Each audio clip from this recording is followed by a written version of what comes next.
So yeah, hello everyone. I'm just waiting for a minute for everyone to arrive. So people are still arriving, and then we start.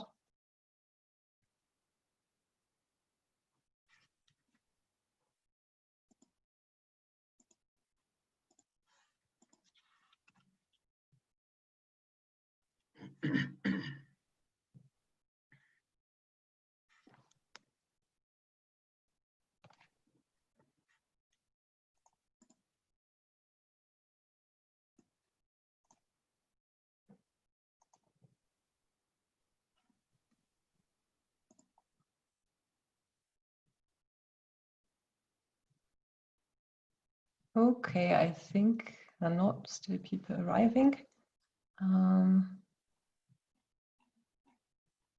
Yeah, I guess. Okay. Yeah, let's start. So yeah, welcome to this week's virtual seminar in economic theory. Today we are very happy to have Flavio Toxvaerd from Cambridge, who is going to present his paper, Social Distancing with Asymptomatic Infection, Beliefs, Fatalism and Testing. And we are also very happy to have Pietro Garibaldi as an expert guest panelist who's from Collegio Carlo Alberto and Turin. So before we start, just let me remind you of the format of this seminar. So the presentation will be 60 minutes and will be followed by a 15-minute discussion. And you can ask questions via the Q&A function. So this week we are back to the Q&A, ask questions there. During the talk, we will try and put these questions to the speaker. And at the end of the talk, there will also be the possibility to ask questions in person that we could not ask during the talk. And we will promote you to be able to speak if you want to. Also, the talk will be recorded, so if you do not want to be in the recording, don't ask the question in person. All right, so that's everything. So Flavio, go ahead. Thank you very much. Let me just put my stopwatch so I can keep track of how much I'm talking. Thank you so much, all of you. I think if I'm right, that I'm the first person to be twice on this seminar series. First it says discussant and now as a speaker. I take that as being a good sign of what I've been doing. So thank you so much, and thanks to Pietro for also agreeing to be a discussant on my work. I very much appreciate it. So what I'm going to do is that I'm going to talk loosely about several distinct pieces of work, and some of it has already been circulated, some of it builds on the previous work. So I released a working paper in March on equilibrium social distancing, and I think of that very much as still work in progress, as a very rough sketch of the kind of ideas I was thinking about at the time. And since then, I've continued refining my thinking about the problem, sorting out some issues I had with the first paper, extending in different directions. And so what I'm going to do today is I will set out the model from the original working paper, but I'm going to focus on some of the thinking I've done since then, which is to take the setting to a situation where you have asymptomatic infection, that is where people can't necessarily figure out whether or not they are infected or whether they have been infected. And also I'm going to talk about some results that I have on heterogeneity, which has some specific consequences for who gets infected when in the epidemic. And I think there's some nice welfare issues associated with that I'm also exploring. So these two papers are both what you can think of as non-pharmaceutical interventions. I also have a companion paper which should be coming out within the next few weeks, I hope, if I get the time, which is with the Bob Rothon, which looks at the same kind of models, but looks at pharmaceutical interventions, namely the use of antivirals and the use of vaccines. And of course, those are not yet available.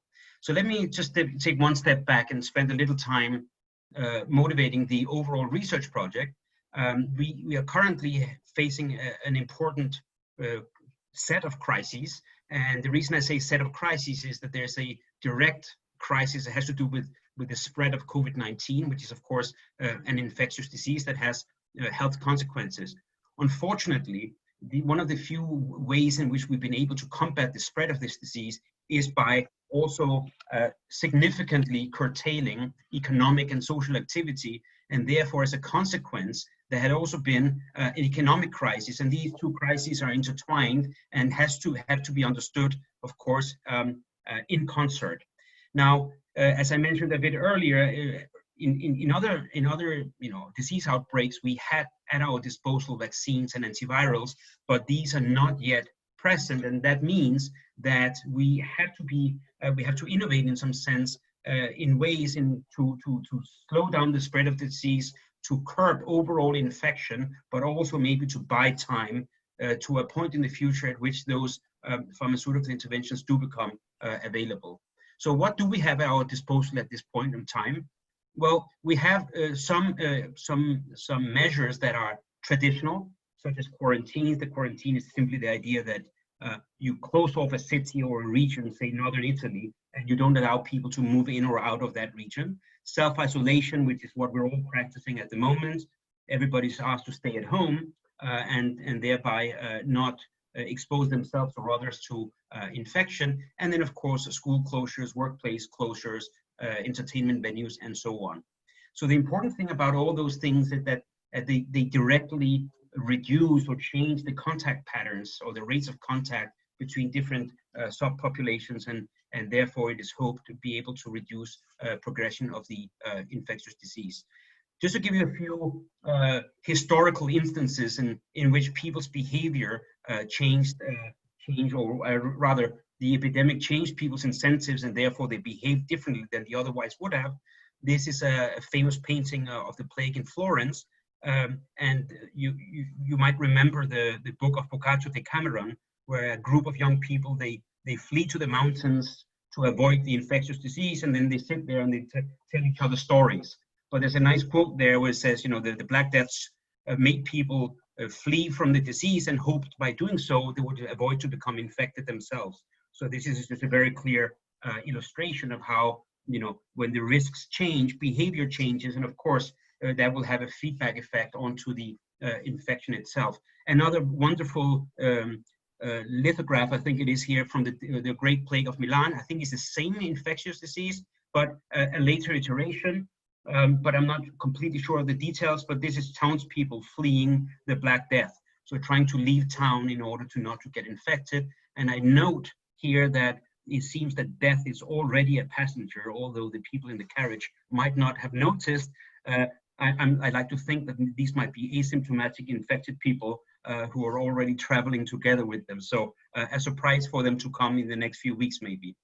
Now, in more modern times, we have more precise information about people's whereabouts. And so people can actually measure the extent to which people actually change their behavior with respect to changes in infection risk. So these plots are community mobility reports that have been provided by Google. And so Google basically keeps track of where their mobile devices are if you haven't opted out. And this is data for Copenhagen, for the capital region of Denmark. And it shows basically from mid-February until late March, the time spent by individuals relative to the benchmark at the same time last year. So you can see that the first 4 panels here are all activities that are associated with higher risks of infection. So for example, retail, recreation, being at train stations, being at the workplace, grocery stores, and so on. And you can see there's a marked change at around 10th to 15th of March, where people suddenly start decreasing their exposure to those venues. And the last 2 panels show the opposite story, which is basically time spent in parks and time spent in residential settings. Those are both places we'd associate with lower risks of infection. Okay. Now, there is one thing that is important to note, which is that in Denmark on 30th of March, the government actually imposed restrictions on mobility. So to some extent, this is exactly what you expect. The government tells people to stay out of the public, and they respond by just paying attention to what they're being told to do. So maybe this is not a great picture of voluntary social distancing. And for that reason, I've also included here Stockholm. So Stockholm, of course, is the well-known outlier in terms of restrictions on social interaction. They have a notoriously light approach, and it's not that they have, of course, encouraged people to be vigilant, but they haven't enforced those in the same way that other countries have done. And we can see that we have pretty much the same picture as we have in Denmark. So that is around 10th or 15th of March, there's clearly a decrease in exposure. And this is genuinely a realistic picture of what people do voluntarily. Okay, so it seems to me that it's uncontroversial that behavior is of first order importance in trying to understand the spread of the disease, and therefore to the extent that behavior is something that can be analyzed formally, it is an obvious place for economists to try to make the toolbox of economics and the insights of economics to make them count towards the better understanding of behavior in the face of epidemics. So this is exactly what I've been doing. I've been doing this in different contexts and different models for well over a decade. And the iteration I'm going to talk about today is very much one that is inspired by the COVID context. But in principle, you could do it with many different kinds of models. In fact, the early literature was very much in the AIDS tradition, HIV/AIDS, and so the modeling approach was slightly different. Let me just show one slide. And let me just note that the guiding principle here was to highlight some of the work that has been done before, but which has been somewhat neglected in recent work. I should note explicitly here that Pietro and Milto have both done important work here, but they didn't make it to the slide because they're getting a lot of attention already.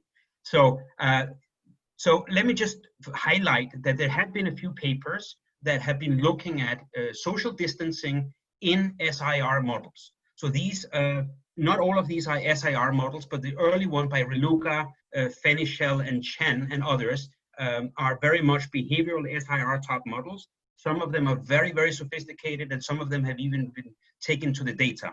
So I'd just like to highlight, prior art on this topic. And there's a few papers, very recent papers actually, by Greenwood and co-authors that had made it to AER and Econometrica, but I know they've been working on that for also well over a decade. And so I think I should also pay tribute to those contributions. But there's just a new wave, which is overwhelming. And this is great for everyone involved, of course, that this has become such a hot topic.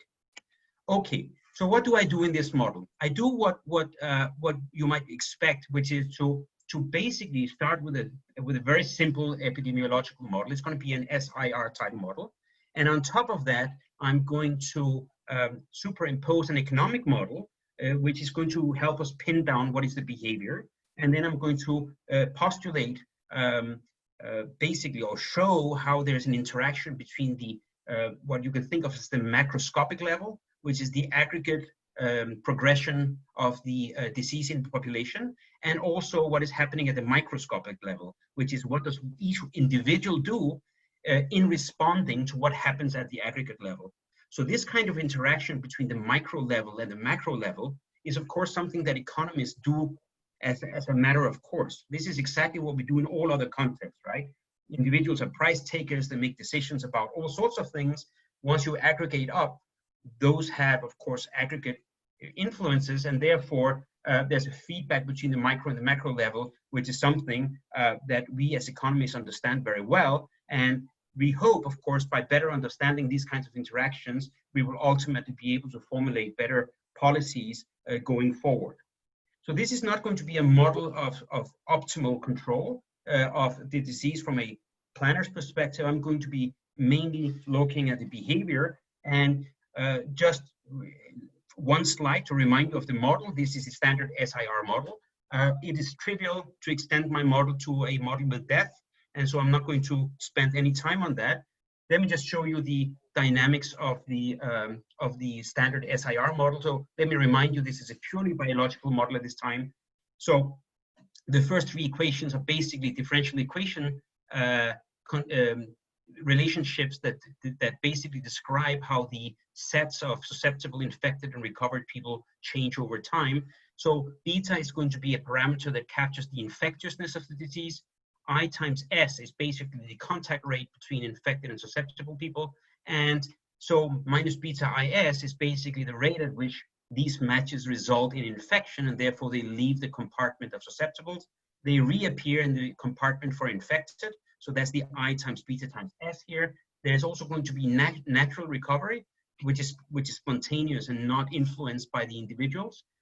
If you had treatment, this would be the parameter in which you would change the problem. But in this model, it's just spontaneous, and those reappear here in the recovered.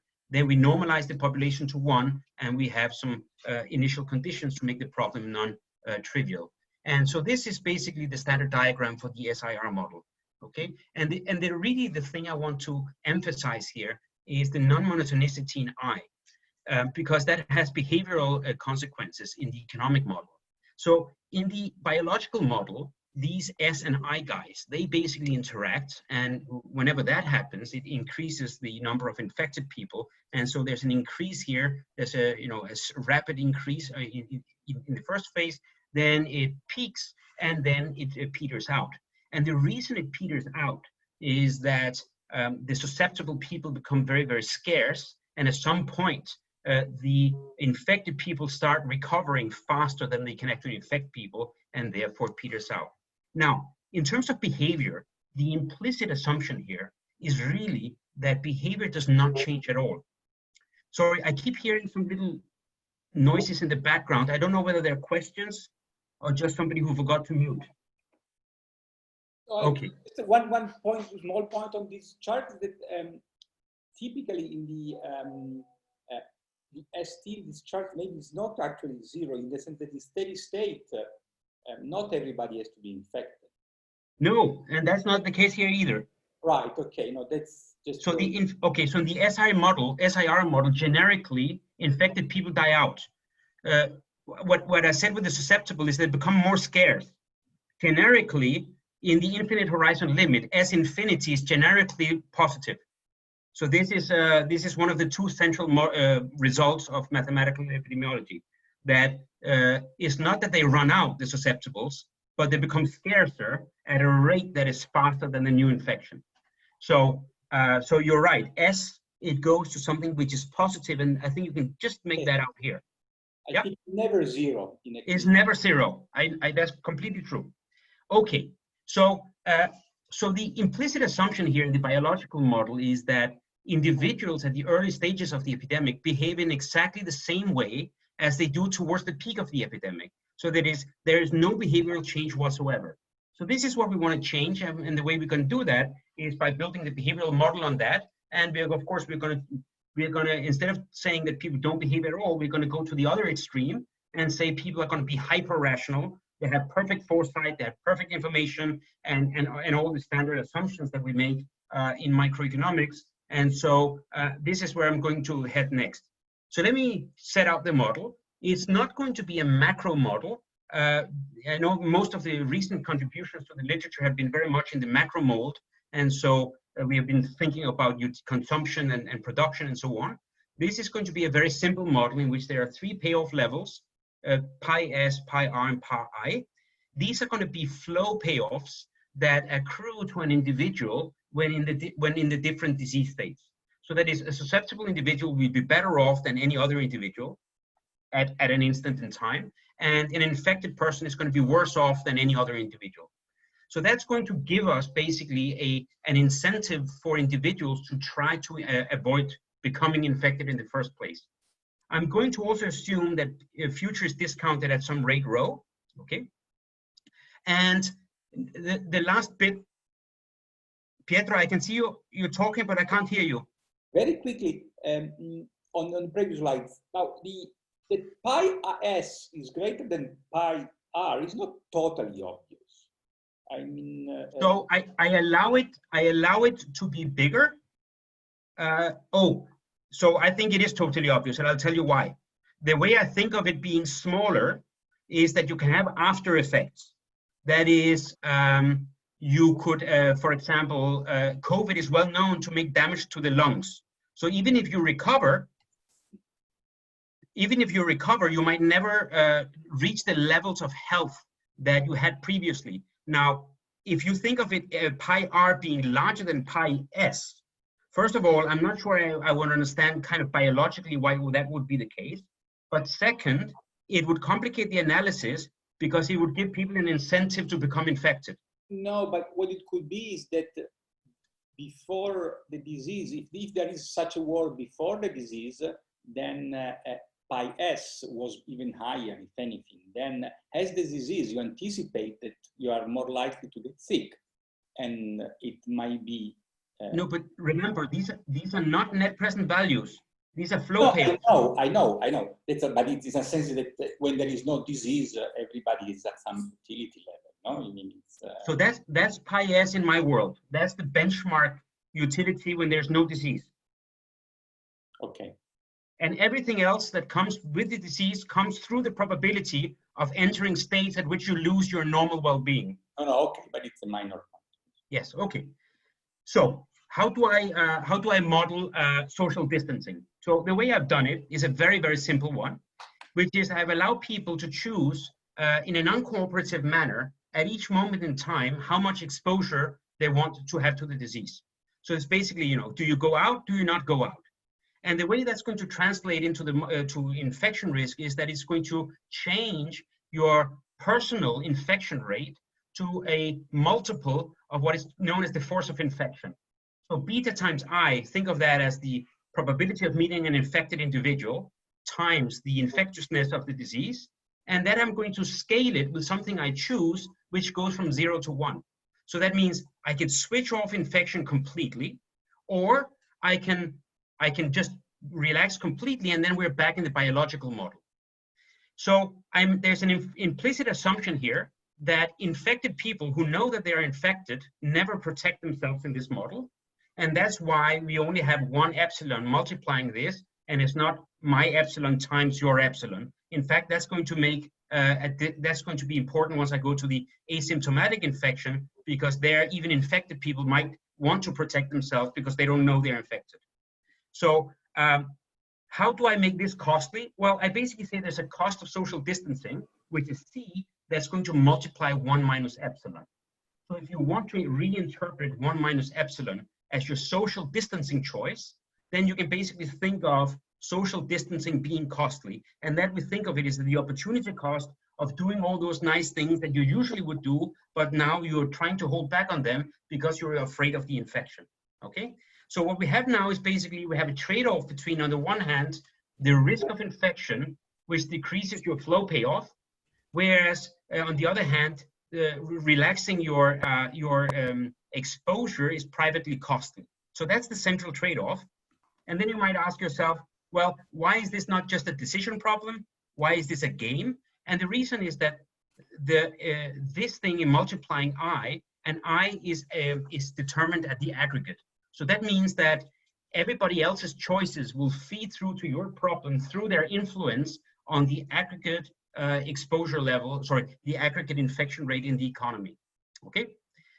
So schematically, for a given individual, yes? We have a question that maybe you want to address now. Yes. It's from Paranta Basu. He's asking whether you only allow for one single peak of infection. No, it's like it seems that the infected cannot infect as time passes. I haven't said it.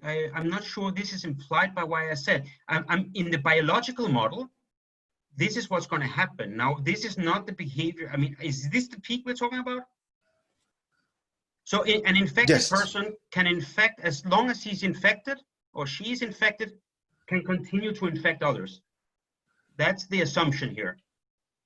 So how many times people will be infected by a given individual is in principle, depends on how long that person is still infectious. Okay, I don't know whether that answered the question, but that's. I think so, yeah.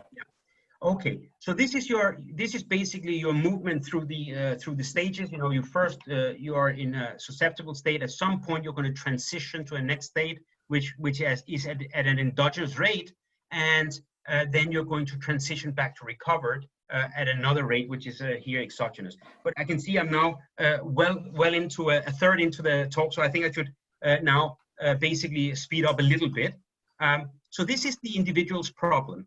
So so let me just walk you through the basics here. This is your infinite horizon expected discounted utility for an individual who is currently susceptible. I introduce a state variable called P, which is basically the probability of residence in infected versus susceptible. So I'm just looking at the problem of a susceptible individual. There's going to be a probability PI that this individual is a resident in the infected state at time t, and if he's infected, then this p is going to be equal to 1, and then the individual is going to get a value function, which is basically the net present value having just entered the infected state, and therefore there's going to be stuff about the infection payoff and stuff about the recovered payoff, which is going to be suitably discounted by the discount rate and the transition rate from I to R. As long as you're not infected, then you are still susceptible. So this term is going to be 1. And for those times, you have pi s, which is the payoff of being susceptible, minus whatever cost you have involved in social distancing. And that is solved subject to a differential equation. This is a Kolmogorov equation. I'm basically using the methodology of Reluga and Galvani of population gains. So basically, this is a differential equation that keeps track of the rate of change in the probability of being in the infected state. And you can see that this is governed by the infectiousness, by the exposure rate of the individual. Okay, so basically the individual is going to be choosing the exposure level in order to maximize this program. So I use the Hamiltonian. Oh, by the way, before I get to the Hamiltonian, in the background, there's going to be an evolution of the aggregate infection. The aggregate infection is going to evolve according to this equation. So this is exactly like the biological equation we had earlier, but with the difference that the beta is multiplied by this epsilon, and this is basically aggregate exposure of susceptible individuals. So basically, if everybody chooses epsilon equal to 1, that is all the susceptible people choose full exposure, then we're back in the standard biological case. Whereas if everybody chooses, hang on, this should be 0. If everybody chooses 0, then this epsilon becomes 0, and then there is no additional infection. Okay, so this is okay. So what I do is I set up the Hamiltonian, then you can characterize the best response function for each individual. And it turns out in this model, because it's the Hamiltonian is linear, it is a discontinuous best response function. So basically, the way to interpret it is that there's going to be a cutoff level I star, which in principle could change across time, and that I star determines whether the individual is going to go for maximal exposure, for minimum exposure, or for some intermediate level. So basically, this tells us that the individual for very low levels of infection will not find it worthwhile to protect themselves, and therefore they're going to choose full exposure.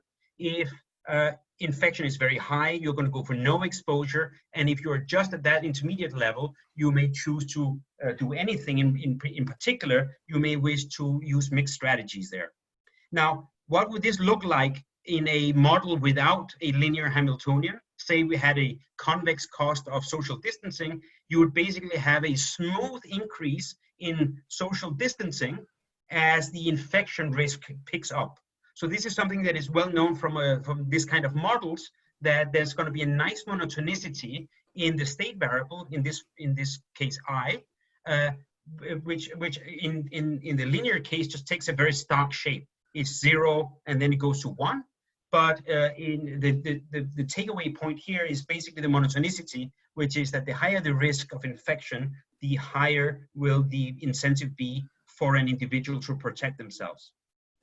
Okay, so the tolerance level, or rather the point at which you switch from one action to the other, depends on the preference parameters. And that means that we now already here have a difference between the biological model, because in the biological model there was no behavior, and therefore there was no sense in which you switch from one regime to the other. Here we have a tolerance level that depends on all the biological and on the preference parameters, okay? And therefore we will have an interaction between biology and economics in this sense. Okay, so this is all in my first working paper. What I'm going to do now is I'm going to talk a little bit about heterogeneity in the population. In some sense, it makes the analysis easier. Is this and also, sorry, Fabio, is this a good point since you're changing focus to us? Yes, absolutely.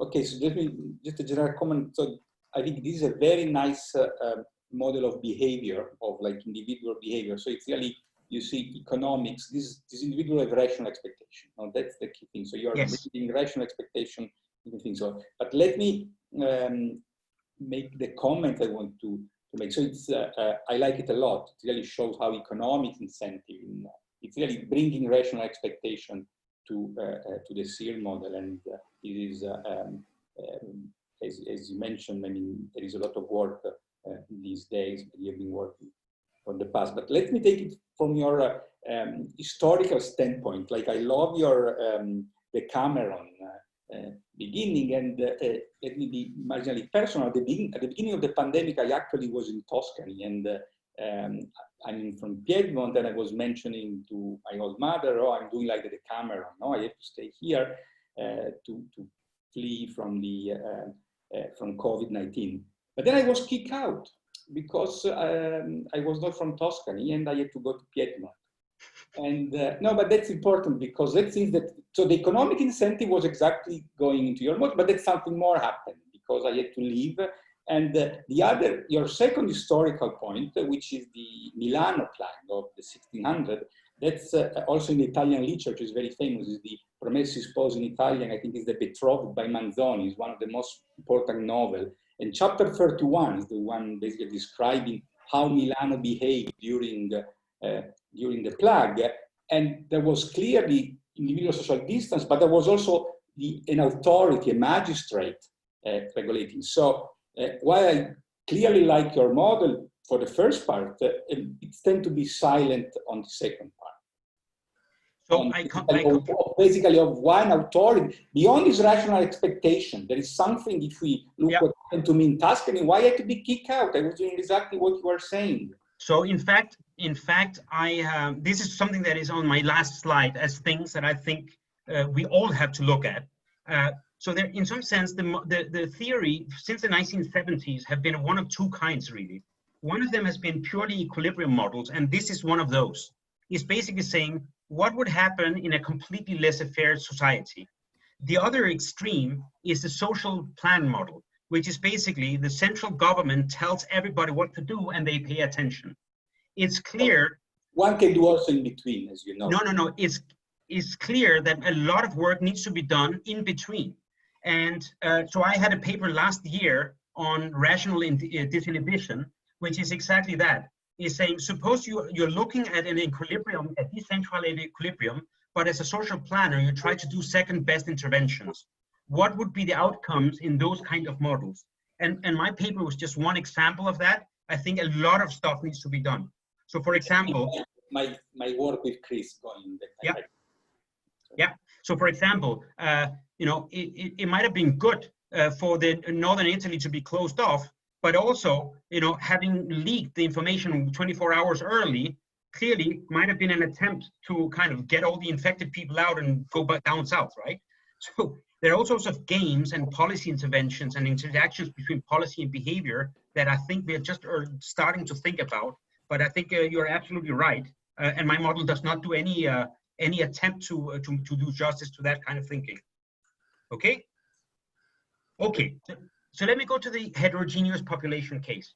So the easiest way just 1 second.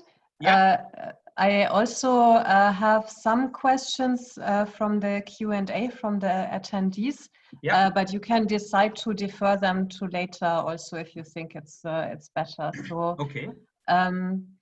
One question, just wanted to clarify what exactly are the basic economic parameters that you assume, and what is, I guess, what is endogenous in the paper by Josef Getachev. Yeah. And Okay. then there's another question by Huet asking if there's just a constant marginal cost of distancing. Yeah. So that's related to that. And then there's a question again about what rules out multiple peaks, but that might be different. What rules out what? Multiple What peaks? would Okay, rule good. out? Okay, good. So let's just go very quickly back to this slide. So when I talk about the economic parameters, I mean all the parameters that have to do with the economic problem of the individual. So they're not parameters about the economy. They're not about growth rates or productivity or anything like that. When I say economic parameters, I mean the preference and cost parameters. So that is the non-biological parameters. I think of those as being the economic. So these are the economic parameters in this using this terminology. The pies. Rho has to do with preferences. So I think of that as an economic parameter, and the cost C. So these are all what I call the economic parameters. Now, of course, if you were a macroeconomist, you'd think that this is maybe black boxing it a bit too much. You can, of course, expand these payoffs by having a more interesting economy in the background. And then, of course, depending on your model, these would have different interpretations. So that's what I think of as the economic parameters. In terms of endogeneity, was the question what it is that is endogenous in the model? Or what does endogeneity mean? No, that was just my interpretation. So it was just, the question was just about the economic parameters. Okay, fine. The last question, yes, constant marginal cost of social distancing. This is a simplifying assumption.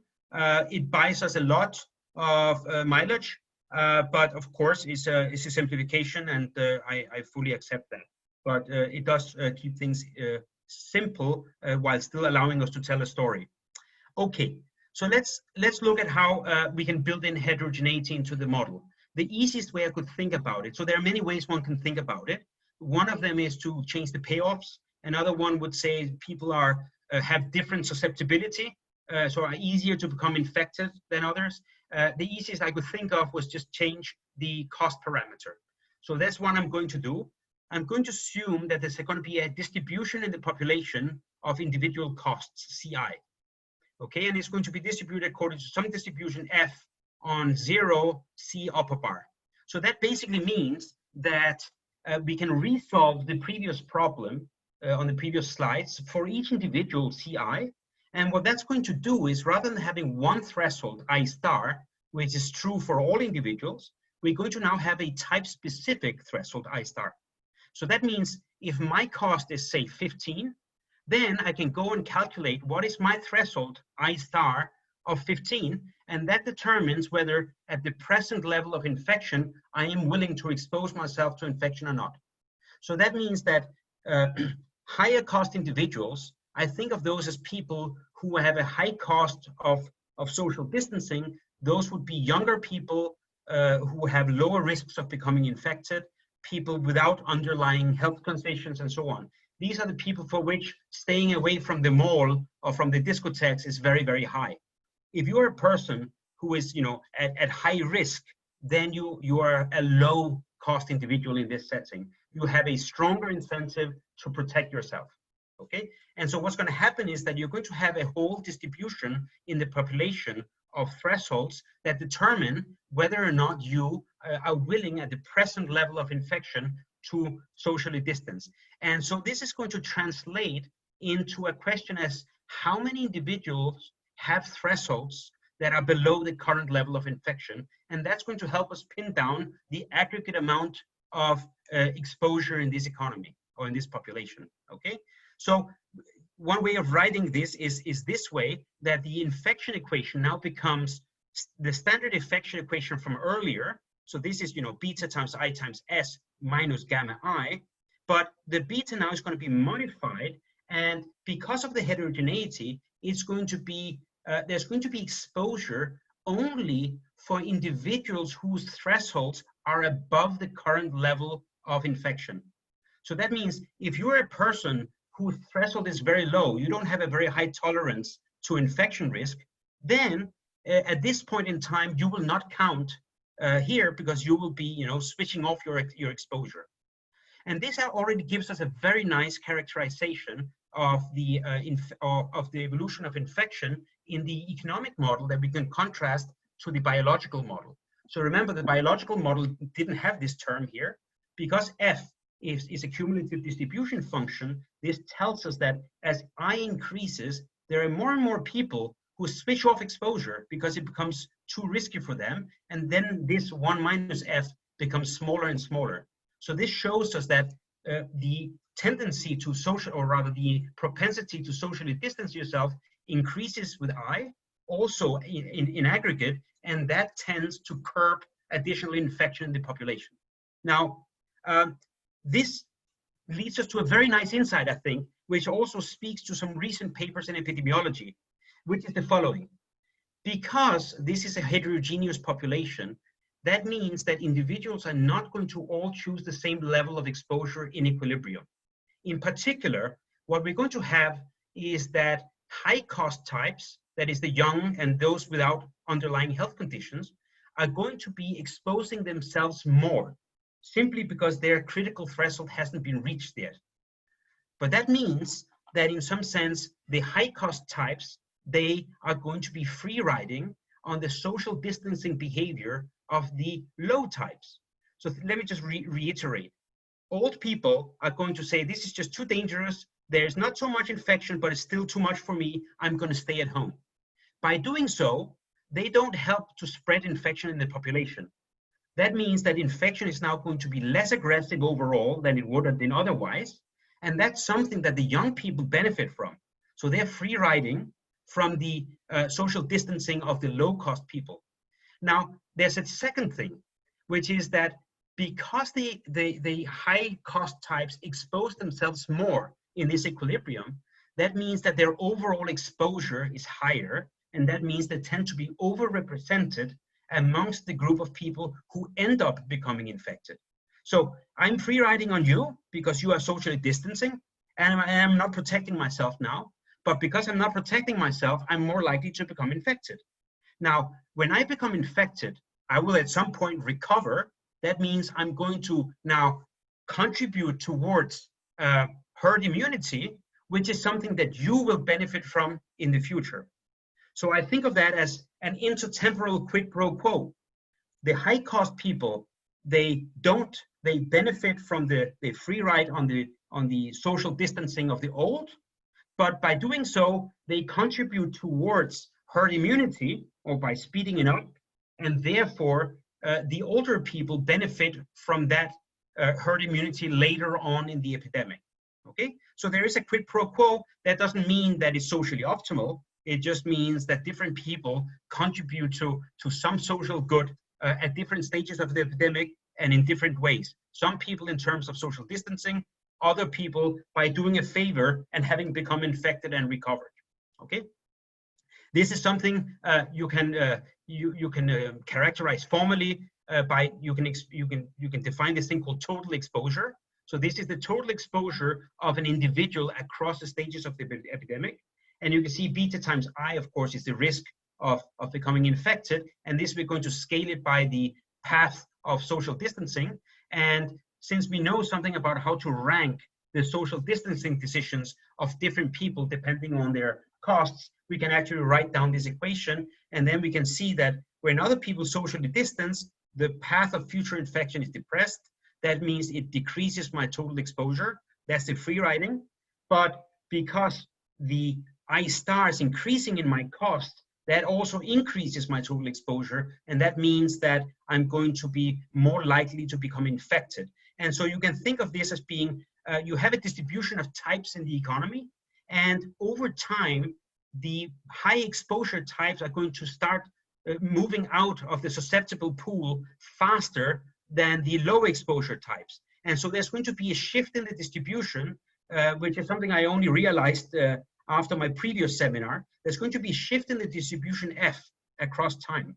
And I think my preliminary analysis seems to suggest that it's a nice first order stochastic dominance shift. So I'm hoping to be able to use that to further characterize equilibrium using this idea.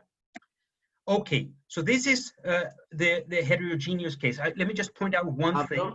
Flavio, sorry, can I, since you're changing the no, topic? No. I have one more thing to say and then I'll give you. Okay. Okay, so there are two recent papers which are purely epi papers, epidemiology papers, and they are basically looking at heterogeneity in the population and saying, well, suppose that we have heterogeneity, then they say high activity people or highly susceptible people are more likely to be infected early on, and therefore that's going to change the basic rate of reproduction in the remaining population, and therefore what we need to do in order to cut down on additional infection, it might be lower than it would otherwise have been because the high susceptibility people are out of the picture early on.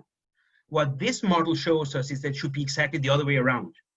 The high susceptible people are the ones who have the strongest incentive to protect themselves, and so those should be the last people to become infected, not the first. So I'm thinking that there might be a nice testable implication here to distinguish the behavior of high and low risk groups in my model relative to a model which is a non-behavioral epi model. Yes, Milton, please. Yes, so I think it's partly related to what you just mentioned. So you seem to associate heterogeneous costs, yes, to risks of infection. However, so, my understanding from your underlying model is that the risk of infection is uniform across the population. So your heterogeneous costs relate more to costs outside the epidemiological model. So such like young people don't want to stay without going to the pub for a long time, for instance. So as far as I remember from previous models I've done in this, but I have to check, there's a one-to-one between one and the other. So basically when you write up the first order condition, you are basically having a risk adjusted cost. And so you have basically a beta dividing your C. And so whether you have a different beta or a different C doesn't play any role, but the difference would be that rather than having one nice equation that keeps track of every infected individual, of the aggregate infections with one beta, I now have to work with a distribution of betas. And I'm not saying it's impossible, but I just think it would be much more messy. Yeah, okay, I see what you mean. Yeah, so it's like having a parameter in front of the beta, which is heterogeneous across population, and then you divide everything by that parameter. Yes, exactly. And the 1 over whatever is your CI. Yes. Okay, fine. Okay. Okay. So let me. So one of the features that we all probably understand by now, and that it hasn't been captured in what I've said so far, is that COVID-19 has a very nice high asymptotic ratio. It's not nice, of course, but that means that there is a significant proportion of individuals who do not know at any point in time that they have become infected or indeed recovered. So let me just distinguish between two kinds of models. There are models called the SEIR. So SEIR are models where people are exposed, but they're not symptomatic yet. Okay, so that is called pre-symptomatic. That's not what I have in mind here. What I have in mind here is the very large proportion, some estimates say it's about a third of the population of infected people who recover and never knew they had infected or had symptoms that were so mild that they basically brushed them off as probably being something else. Okay, so I'm going to build this into the model now, but I'm going to do it in an extremely stylized way. But I do it in this way in order to get a little bit of be able to build a little bit on this. Now, asymptomatic infection has 3 different effects, and I haven't unfortunately worked out exactly what the net effect is. The first effect is through preferences directly. If there's an infectious disease for which you are not having any symptoms at all, and for which you will never have any symptoms, that hardly counts as a disease then. Okay, if I tell you you just had syndrome X in the past, but it didn't change your life, you probably wouldn't care about that, and you probably wouldn't have done anything to avoid syndrome X if it never changed your payoffs, right? If you never changed your well-being, then it's almost, so basically, once you build in asymptomaticity in this way, there's going to be a lessening of the severity of the disease ex ante. So that's the first effect. The second effect is through beliefs. If you don't know who is infected in the population, that means that you have to start making inferences about your own susceptibility, your own health state, and that is going to determine whether you're willing to protect yourself or not. So that's the second effect. And then there's a third effect, which is also kind of through beliefs, which is that now there are going to be infected people who do not realize that they're infected people, and so they may also protect themselves. So in the infection terms, where earlier I just had epsilon times I, that's not going to cut it anymore, because it's now my epsilon times I times the fraction of infected people who choose to expose themselves. So this is a sense in which the asymptomaticity is also going to influence behavior, and this is also something that I have only recently fully appreciated. Okay, and I will go through this model. I will not get to the last part, unfortunately, which is about testing, but once I build this model of asymptomatic infection, we can then start basically superimposing what are the behavioral effects of testing, and they are all going to be tied up with basically, when you have better information, you change your behavior. That's the value of information. And so I basically make an analysis of testing in terms of the value of information to individual, but I also talk about what are the aggregate effects of these. Remember, we are still looking at decentralized decision making, so I'm not talking about mass testing in order to better manage the disease. I'm talking about decentralized testing where individuals go down to Boots, buy a test, and then they potentially change their behavior. Okay, so let me run through. I have 10-11 minutes left. I think I can just make it.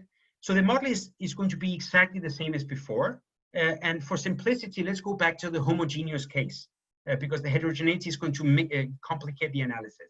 So suppose now everybody's the same, but there's going to be a fraction of the population, I call those alpha, who never show symptoms, either during or after infection. Okay, so these are the asymptomatic people. You can think of it two different ways. Either people are genetically different ex ante, and some people just have a genetic makeup that they can carry the disease but without symptoms, or everybody's homogeneous ex ante, but once they draw the infection, you know, it's a coin toss whether or not they're going to be symptomatic or not. Okay. Now, importantly, what this is going to do, it is going to change the model into a 6 compartment model. We're going to have SIR as before, but we're not going to have fractions of the population that are displaying symptoms or not. Of course, when you're susceptible, you're never displaying in symptoms because you're not infected yet. But if we go with this structure that people are split up ex ante, in principle, we can differentiate between those two groups. So susceptible people are never going to show symptoms. I and R people, we're going to know that a fraction of them will show symptoms and the others will not. Okay, so in this model, I assume that everybody understands the aggregate dynamics. So as Pietro said earlier, this is going to be a rational expectations model. So everybody knows what's going to happen here on aggregate. The only thing that is important here is that you don't know yourself in which category you are if you have not observed symptoms. So that means that, for example, if you have never shown symptoms, you cannot distinguish between being susceptible, in which case you will never have shown symptoms, or being one of those infected people who are the alpha type, or one of those recovered people who are the alpha type. So these 4 sub-compartments, you cannot distinguish them unless, of course, you have a test. If you are one of those guys that have symptoms, okay, that's 1 minus alpha, then you'll know it and you will remain in that knowledge going forward. Now, in the homogeneous case, everybody behaves the same, and therefore your probability of being in any of these compartments is identical to the population frequencies. Now, once you have heterogeneity, it complicates things because it's not just a matter of keeping track of the aggregates.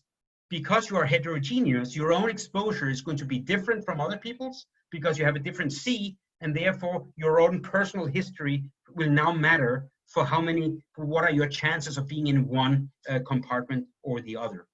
Okay, so let's figure out how does this change people's behavior in this model. Okay, so the first thing is that if you don't know, if you know that you have symptoms, that you had symptoms, then of course you don't socially distance in this model because it's privately costly. So, but what you really want to do is you want to figure out what is the probability not only of being asymptomatic, but being you want to figure out the probability not just of being susceptible, but being susceptible of those of the type that will show symptoms if they were to become infected. Okay. Okay. So let me show you how these beliefs are. So there's no behavior yet. We're just talking about beliefs. So what I've shown you here is the following. Flavio, sorry, can I ask a very clarification question here? Yes.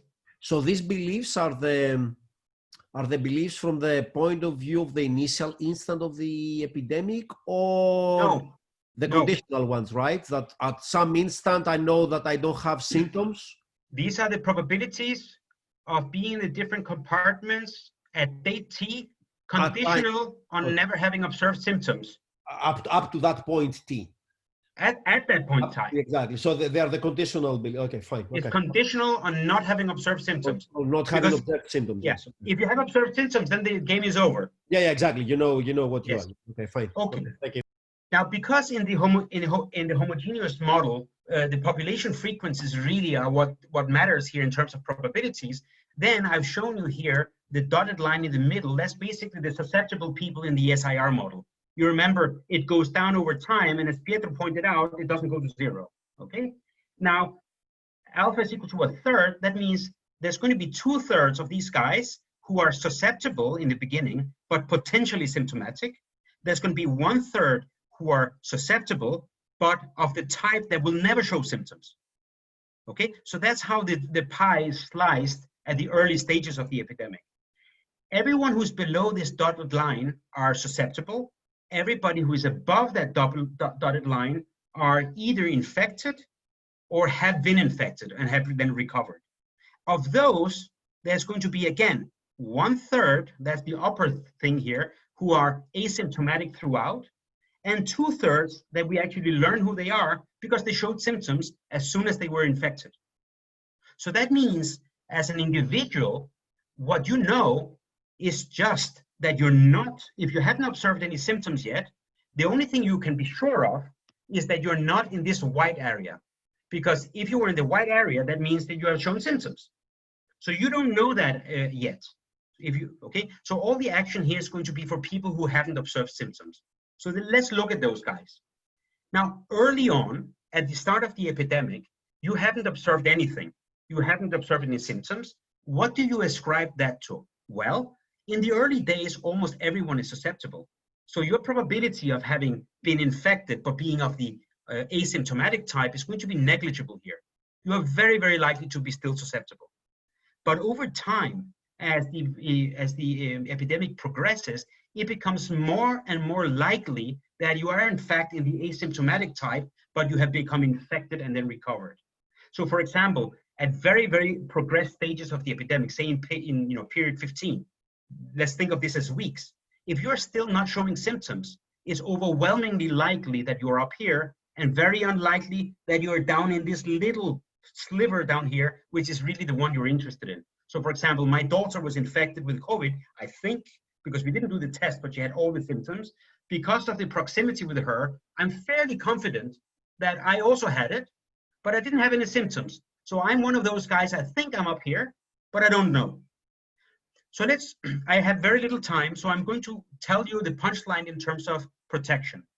Now, so this is basically sigma is the probability I ascribe to being susceptible. Okay, that's basically by Bayes' rule and using the population frequencies. What I'm interested in here is this expression down here.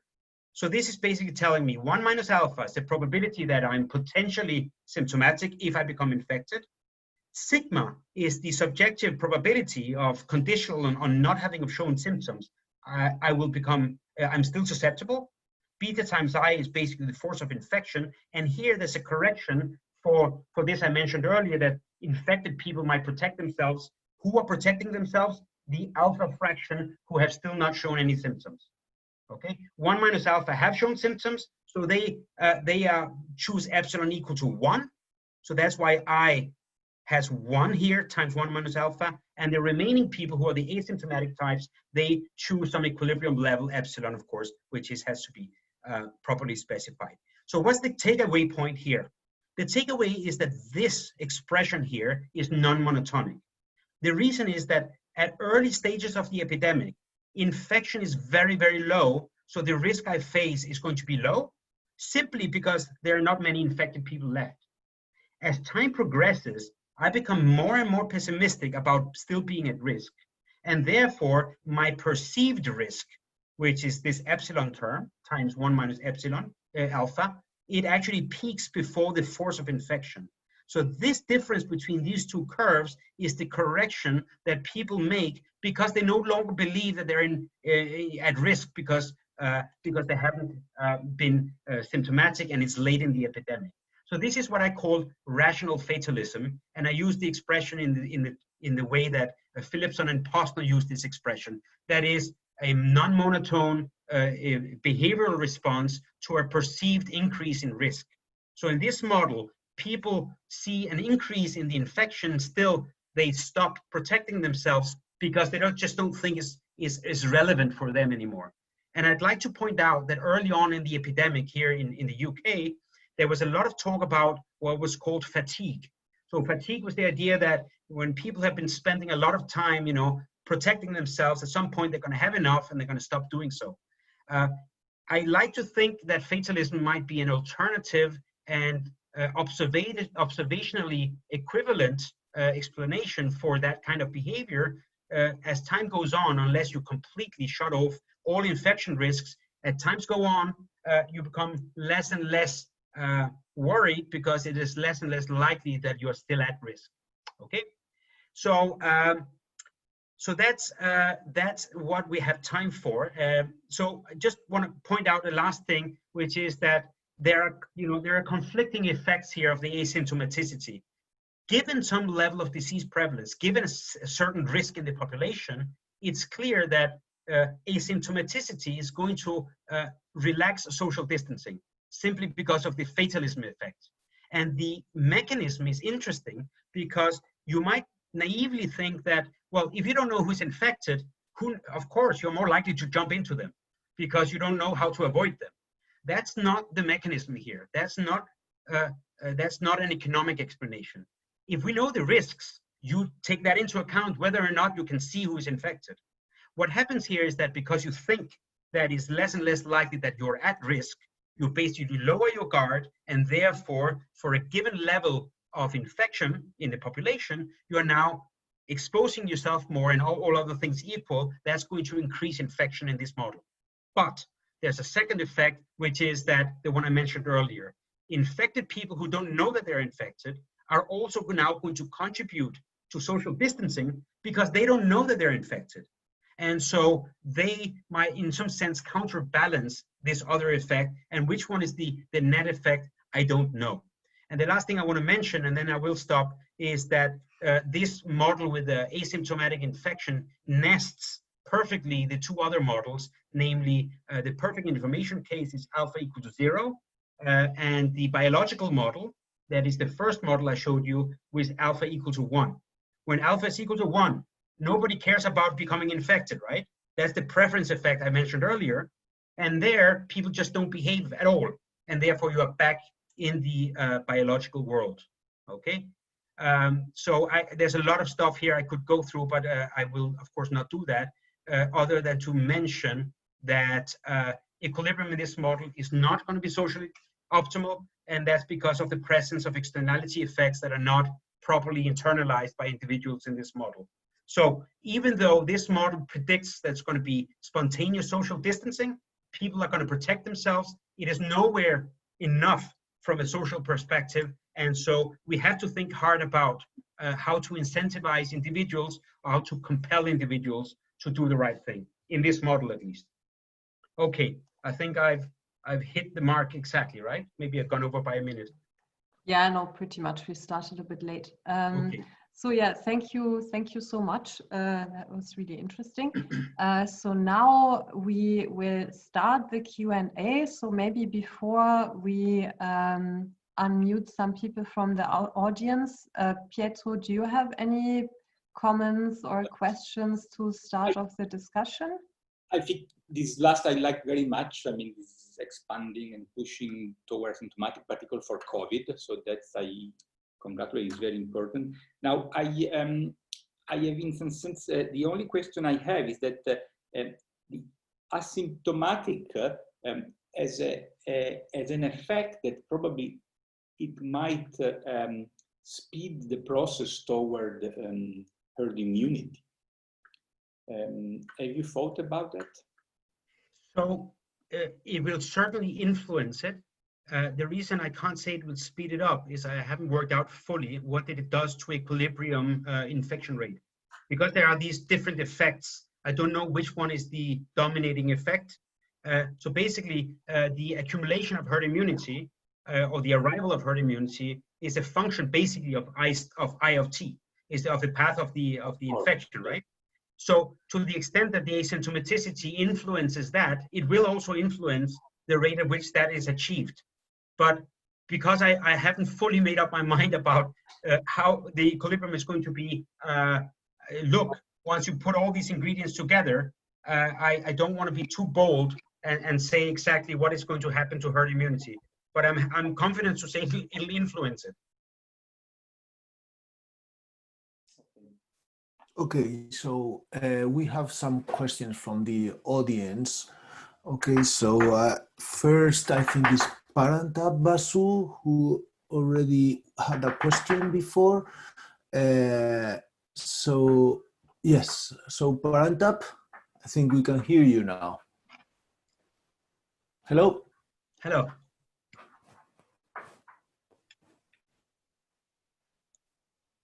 Yes, Parantab, your question? Hello, your question?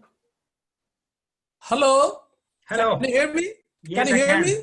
Yes, I can. Yeah. Sorry, I had a few questions very quickly. Sure. I first asked the question: what is in your model preventing or excluding multiple picks? Right. It is Right. a very nice model. That's the first question I asked. I still didn't get the answer. Second question. And let me just write down ask you the question. Second question about this is a very interesting thing that came at the end about rational fatalism.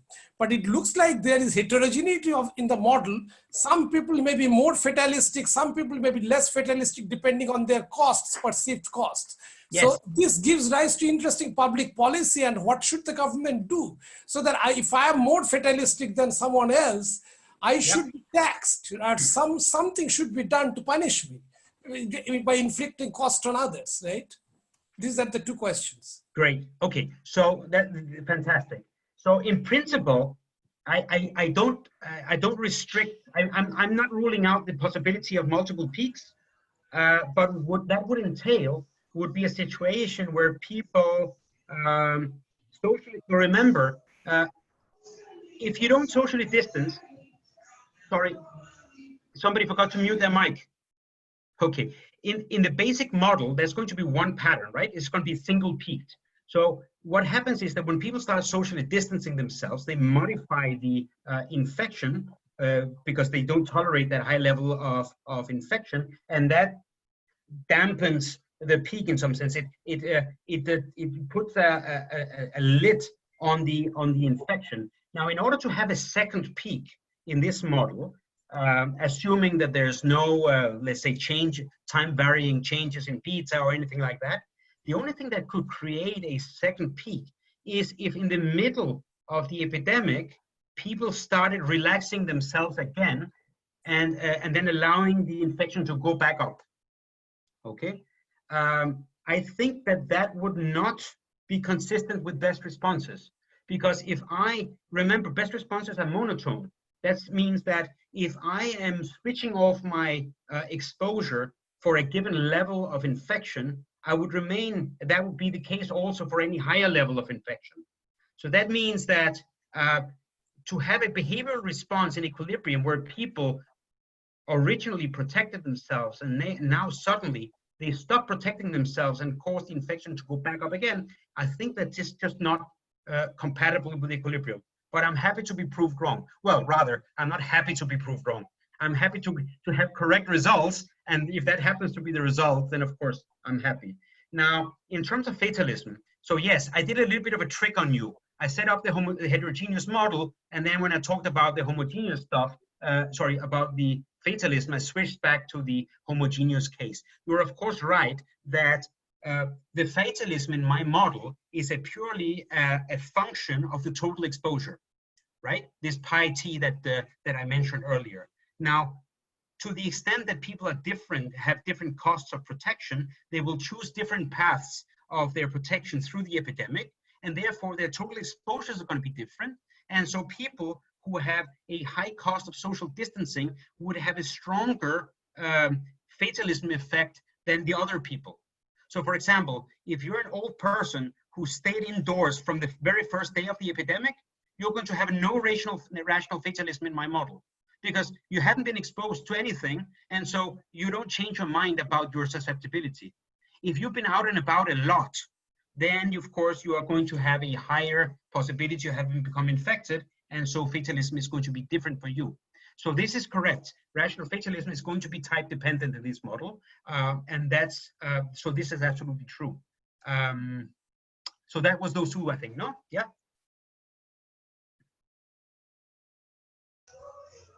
Yeah, so I think the next one is Josef Getachev. So Josef, go ahead, ask the question. I think you're unmuted now. Okay, yeah, Joseph from South Africa. It's very hello, hi. It's very interesting, Flavio. The work and the discussion. But I have some question actually. Probably I'm very much interested to know, especially how you calibrate your model. For instance, is it a day, a week, or how do you do with the parameter row, and also whether whether it tracks, for which country did you calibrate? Is it UK or the US, and whether it exactly tracks, what's happening here, Yes. For your assumption in R nut and and all these variables. Actually, I'm interested on that. But just some minor things. But how do you know, for instance, social distancing is not optimal in your model? There is no, there is no choice by the social planner, but this is a kind of competitive it's economy, so it's not centralized. So individuals choose, but I think probably you can't guess, you can't make an educated guess, but how do you know that, the choice is not optimal? And another thing is that, actually, you create this heterogeneity in terms of cost, which is quite interesting. But it gives you some good information, are the good result. But at the end of the day, these things are exogenous. From the. But how about you create heterogeneity in terms of whales? Then at the end of the day, in terms of whales, human capital whales, like the. Asset whales, things like that. Oh, well, yeah, wealth. Yeah. Sorry, yes, sorry. So you may. Let me. So we are running a little bit out of time, and there were already a couple of other questions. Okay, that's but all. Please do write them down if you can. Yeah, okay, so very quickly, there's no calibration in this model. It's all purely mathematical derivations. So I haven't calibrated the model. In fact, if you're interested in calibrated models like this, may I suggest Miltos has a paper which is different in the details. His heterogeneity is in a different way, but he calibrates it to UK data. And so I invite you to check that. There's another behavioral model, which is Scheimer and co-authors, who calibrate their model to US data, but their model also differs in different respects, and I think Pietro's work also. So that's for that. Now, in terms of social optimality, it is true that this is the competitive outcome, but because of the presence of externalities, the competitive outcome is not socially optimal. Now, in terms of heterogeneity, my model cannot handle stuff like wealth and other things because it's just too simple. It's really just this is the minimum necessary to get a trade-off, but it's a really very, very stylized model. And so I would be reluctant to draw conclusions that the model can't actually carry. You can make a logarithm, what is a log normal distribution. Probably you can't track it to a certain extent if you do that, maybe. No. I'm not saying it's not possible. Okay. I'm just saying with the model that it's written down now. Okay. I'd have to enrich that model, and there might be interesting things to look at there. Sure. So we are running a little bit out of time. I could let maybe very quickly. I will ask. Or no, I think we're running out of time.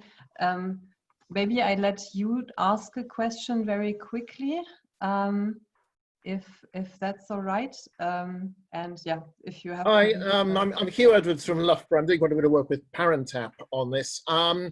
Just a number of interesting things. I mean, I'd love to ask many more questions about this, particularly on the parameter, the parametric form assumptions that you've made. Yeah. However, saying that, I think the most interesting contribution of this compared to the other papers I've seen is actually the rational fatalism element. Yeah. I think that is a real contribution here. What I was thinking about this is whether you should actually go further and say we don't actually know. I mean, there's so much variation in the testing. What proportion are asymptomatic, and we know the tests are unreliable in terms of false positives. So we don't have a. But one of the ways in which people will update their Bayesian assumption on the probability of people being asymptomatic is actually by seeing how the disease spreads. So that one of the things in the early stages, as the disease is spreading fast, is that many people may have assumed, oh, it's just a common cold and this tiny proportion will fall ill. And we now know this is unsustainable. And very few people will now hold that assumption. So I was wondering whether you have considered sort of actually making this assumption this endogenous. So I have, but not in the decentralized one. I think that's just not solvable. I think to have a first stab at that problem, you want to look at a social planner's problem, where you are basically learning as you go along. Absolutely. But what that does, I have thought of it. Actually have done some progress in thinking about it. What that does is it creates an interaction between the policies you implement and how much you learn. So you basically have an optimal experimentation problem, which is completely non-trivial. Yes. Because you might suppress infection a lot because you don't know anything in the beginning, but by doing so, you're not learning very much because you're suppressing infection. And so there's going to be a feedback between your learning and the actual evolution of the disease, which is going to be fiendishly difficult, but I think is extremely important in terms of policy. Well, it might well have been helpful early on that they had a contained natural experiment on board the cruise ship, but they're still updating. Yes, I think if one had to do some decentralized decision making with learning, I would much rather go to a less than fully rational model where you are updating based on the people that you run into, like almost like word of mouth learning. Oh, have you heard that so and so got it? And the more you have those stories, the more you start thinking that maybe this is a big thing. Well, that may well be an explanation for why we saw such a rise in social distancing actually in the week or two before the lockdown, certainly in the UK, and why it's sort of continued in Sweden. Sure, but that could also be explained with a combination of asymptomatic and Bayesian learning. Yeah, absolutely. Okay. So yes, sorry. So we're running out of. I mean, we are already running over the official time. So I'm just gonna wrap up the official part for people who need to go. But who wants to stick around a bit longer can do so. Also, if you did want to ask a question and you didn't get the chance to. please write it either in the Q&A if you have time, or write emails to the speaker, of course. Please, Hugh, if you had more questions, or anybody else, I'm more than happy to engage. I think there's a lot of interesting questions here, and we're just scratching the surface. And I think it's wonderful, and I think the more the merrier. Please do engage. Okay, so thank Pietro, you very much. Pietro, thank you for your contribution. And okay, I'm going. Yeah, so thank you very much, Flavio and Pietro. If you want to stick around, you can. Otherwise, we're finishing the official part. So thank you also to the audience. Come again next week. We'll be here again with Inigo from Northwestern. So come back, and thank you to everyone involved. Okay. Bye. Thank you so much. Pietro, thank you. Thanks to you. See you soon. Bye, everybody. Thank you, everybody. Flavio? Yes. The point about very high social distancing prior to the lockdown. Yes. I get this result, right? So this can also be the case because of the high risk to mortality. So in my case, if you remember that the yes, of course, low risk and the high risk, and indeed it turns out that the high risk get to the maximum social distancing even before the lockdown takes place. So you don't need it's going to happen in any differentiated model. Yeah. So no. But my point is that you don't need Bayesianism more, right?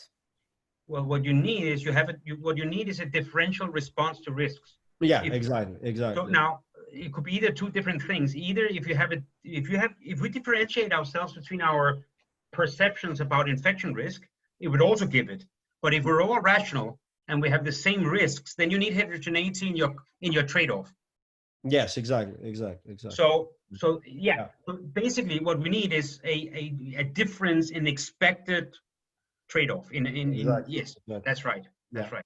Which is why I get it in my model, where we all know everything. It's just that we have different risks of no, that's exactly right. From getting infected, right? Yeah. That's right.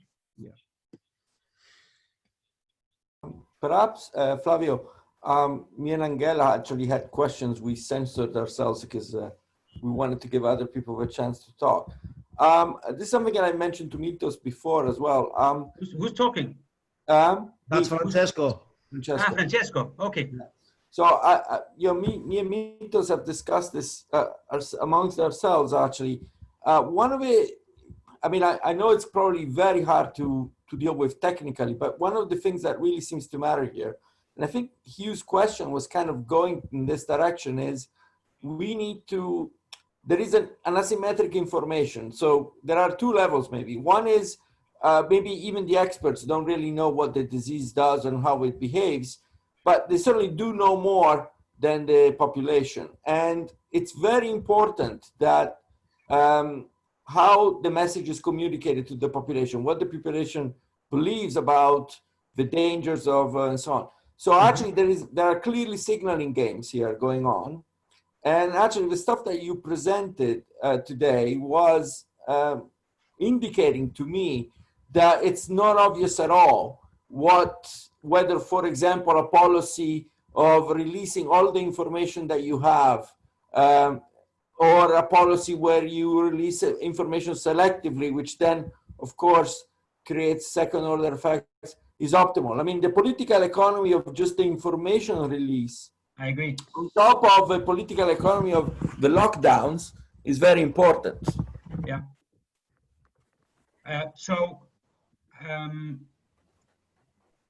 Let me see. Am I still sharing my screen here? Yeah. Guys, I need to get a phone call. See you later, Okay. Mitos. Yeah, see you later. Flavio, many thanks. Yeah, we'll talk soon also, yeah? Thank you so much, Milton. No problem. Okay, Take care, so everyone. let me show you something. Just let me see if I can find this thing. These are all slides from Birkbeck. What is that? Yeah. Okay, so let me show you some data from HIV. Okay, here we go. Can you see this graph? No, you are sharing still your slides. You have to change. You still sharing your slides, Flavio. Okay, just a second then. Yeah, I think with Zoom, you select specifically the program, the window that you want to share, so you can unshare and reshare if you want. Yeah. Right. There? Yeah. Okay. You see something? Yeah? Yes. Okay. Yeah, go on, go on. Okay, let me just warn you, because there's going to be stuff with sex. I'm So, shocked. I am shocked. I'm leaving now. no, please stay. So these are the risks involved in different sexual activities for HIV transmission. Wow, it's pretty graphic. Okay, go on. Look, receptive anal intercourse. That's one of the worst things you can do. This is the probability of becoming infected, risks per 10,000 exposures between somebody who is susceptible and somebody who is known to be infected. Mm-hmm. Okay, 50 out of 10,000. The individual risks of getting HIV, even with a known infected partner, are almost negligible. Even blood transfusion of infected blood is only 90%. Okay, now if you think back to the 1980s, well, some of you might not, have been out of diapers then, but the perceptions in the 80s was that HIV was a major thing. Okay, that there were significant risks involved in unprotected sex. I think looking back at it, it's quite clear that the situation was basically overblown. People were overestimating the risks involved. And I think the attempt here was basically to manage people's expectations and try to get out of the problem of externalities by correcting behavior through strategic release of information or something like that. So I think there's a very nice historical precedent for that. The problem with that, of course, is Hello? Okay. not want to do that, because next time around, they're not going to believe you. Yeah, sure. So that's one thing. So it is true there might be information that is asymmetric from the planner's perspective, but there's another kind of asymmetric information, which is that each individual had better information about their own behavior. Sure. And to the extent that they know more about their own behavior, they know more than anyone else about whether they're likely to be infected or not. Okay. So you're all frozen. I don't know whether you can even hear me. Yes. No, you were frozen for a sec, but now you're back. Yeah. Can I ask something, Sure. Flavio? I don't know. So this is interesting in terms of the probability that it's much smaller than many people thought. So I don't know whether actually people overestimate the probability of infection, but they underestimate the exponential nature of how it spreads in some sense. Yeah. So it could be that Yeah. It's like it spreads much quicker given a specific probability than what they would think. So I don't know what is the trade-off between the two, and it would be interesting to whether people have thought about this. So it is a bit about, Hugh's problem is similar to this. So the problem is that if you get the numbers wrong, your action may be spectacularly wrong. The first 2 weeks, it doesn't really matter, right? Because you're in this low growth phase. But if you get it just epsilon wrong and you're on the exploding phase, then it really makes a huge difference. And that is true for a planner or for an individual. So you're right. If you underestimate the risks involved, the transmissibility, and you say, well, for 2 weeks I haven't met anyone who's infected. Well, maybe it's because 2 days from now, 90% of the infection of people are going to be infected, but at this point, almost no one is. And so, of course, that's not a Bayesian model, though. Yeah, so it's not clear whether, from a behavioral point of view, which effect is the more strong for individual behavior. Yeah, I don't know. I don't know. No. So yeah, sorry to interrupt. I have to leave, but let me remind all others that we should meet at some point, maybe tomorrow, okay, to talk about what to do next, okay? So, Okay. Flavio, very nice talk. Okay, I mean, my question was related to what you are discussing now. Actually, it may be redundant after Francesco's question. Okay, so so thank you very much. See you next time. Okay, bye. Thank you, everyone. It was a pleasure. No, you stay. You stay. It's only me who leaves the meeting. Okay. You stay. So you're free to leave if you want. No, it's okay. Don't worry. Don't worry. I'm happy. Sorry, we have still one attendee who wanted to ask a question. Yeah. Parantap. Basu? Yeah. Hi. Yes. Oh, really enjoyed the paper. I just thought Thank that you. can I ask one more question to you? Hello. Of course. Yeah. I just wondered. You just started talking about it, but I don't think that you discussed this at the end. What is the public policy implication? How much national resource should be devoted for inventing or finding a new vaccine or whatever? And this is actually a public policy thing, that when people behave in this manner, given subject to this behavior, public authority, the health authority, NHS, they have to figure out some strategy. Do you have anything to say about it? I have something to say about that, but not within the confines of the model. So let me just say that relative to antivirals or vaccines, once you have them, social distancing is a terrible way to control the disease. It's extremely expensive. So, think of a contraction in the economy of 1/3 of GDP. If you could get a vaccine for anything lower than that, you're golden, right? So vaccine really is by far the best thing to do. Now, I'm not going to be tempted to give exact figures for how much we should invest in that. These are very difficult problems. I worked for 2 years as a chief economic advisor to the Review on Antimicrobial Resistance, and I actually went behind the scenes and saw the medical companies, the pharmaceutical companies, the calculations that they make in order to decide whether to go ahead with a new molecule. And it's just incredibly complicated, and it's very, very case specific. So I don't know. I mean, I've heard many different versions of this from virologists. Some people say, oh, we can just repurpose some of the old vaccines, we change them and we'll be fine within 18 months. Some people say, no, it's going to take at least a decade and we've never had a vaccine for this kind of virus before.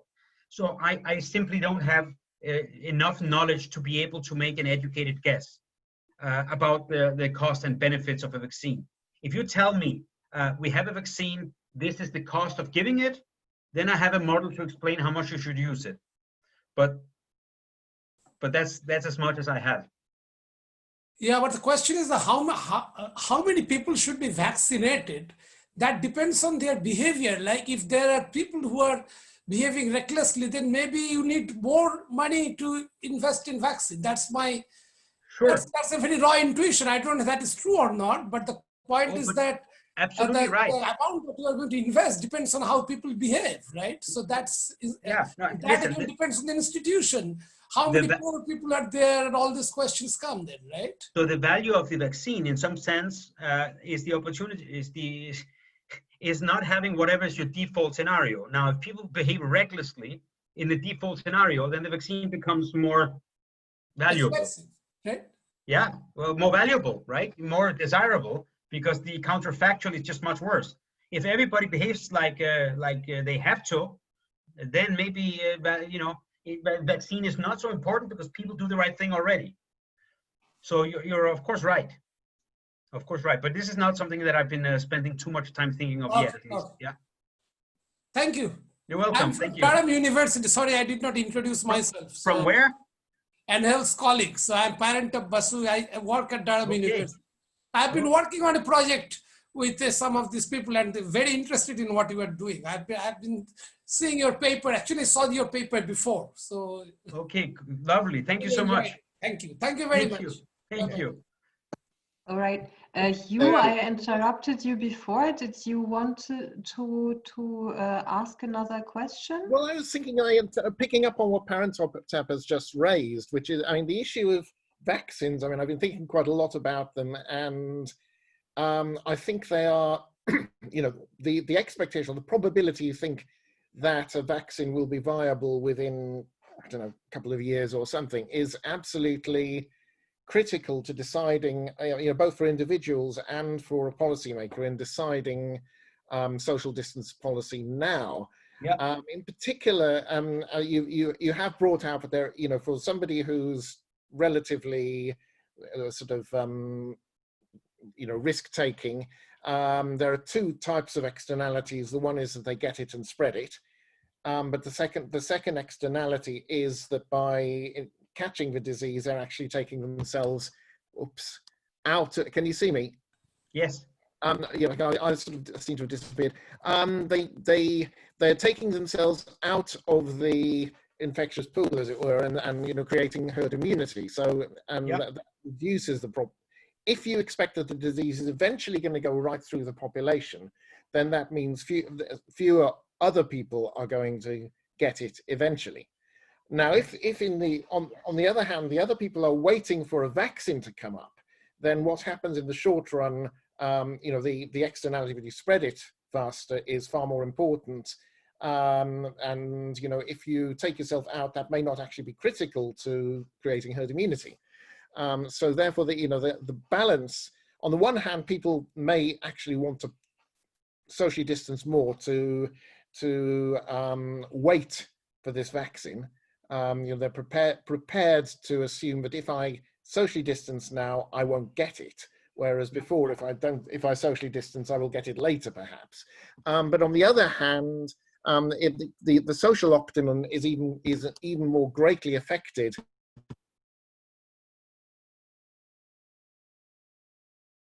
Sorry, I lost you there. I think we have a... Yeah, I think you froze.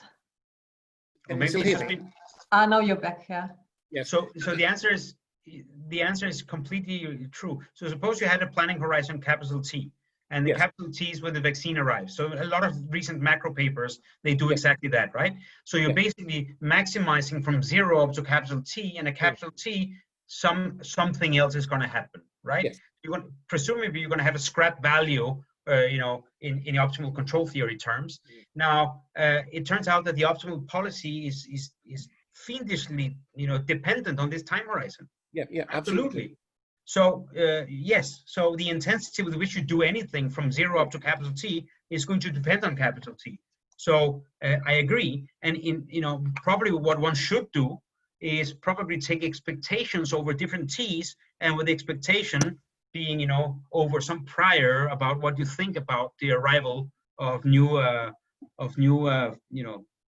vaccines or whatever. Yeah. It may well be that you can explain the difference between, let's say, New Zealand's policy and Sweden's policy, just from that the New Zealanders are, in a sense, assuming a much higher probability that a vaccine will appear rather than Yeah, but with science being international, I don't know whether I'd get very far with those kind of experiments. No. Could be. Who knows? Yes. Yeah. Thank you. Okay. I think we got to everyone in the end, pretty much. Francesco is raising his hand. But Francesco. he's muted. No, I was just saying. I will mute him. Thank you for Francesco. Yeah, I was just saying. Okay, so thank you so much for sticking around all this time. No, it was a pleasure. Thank you so much for this opportunity to showcase my work. I appreciate it. Yeah, finally you have the hot topic, so it's really interesting. That's great. Thank you so much. Perspective. Thank you. Okay. And thanks for twisting Pietro's arm. Yes. Okay. Okay, also guys. thank you for all the attendees who stuck around. Okay. Good. Next time. Take care. Bye, guys. Bye. Bye now. Thank you. Bye. Bye.